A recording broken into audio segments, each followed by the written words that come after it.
আপদ, বিশেষ করে কঠিন বিপদে আপনি যদি পড়ে যান তাহলে মুক্তি লাভের জন্য দোয়া ইউনুস বেশি বেশি পড়বেন।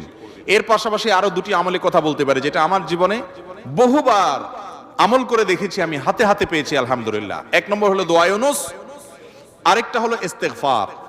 এটাও হাদিসে আসছে, নবী করিম সাল্লাল্লাহু আলাইহি ওয়াসাল্লাম বলেছেন, মান লাজিমাল ইস্তেগফার, যে ব্যক্তি ইস্তেগফারকে লাজিম বানায় নেয়। লাজিম বানায় নেয় মানে কি? মানে পড়তেই থাকে, থামে না।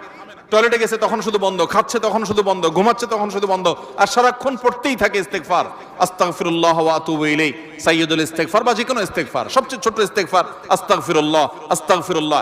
এটা যে পড়তেই থাকে, নবী করিম সাল্লাল্লাহু আলাইহি ওয়াসাল্লাম বলেছেন, তার যে কোনো বিপদ থেকে বের হওয়ার জন্য আল্লাহ তাআলা নিজে পথ দেখায় দেন। এমন ভাবে পথ দেখাবেন সে কল্পনাও করবে না।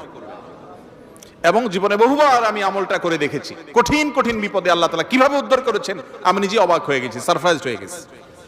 নাম্বার 3, দুরুদ। দুরুদের ক্ষেত্রে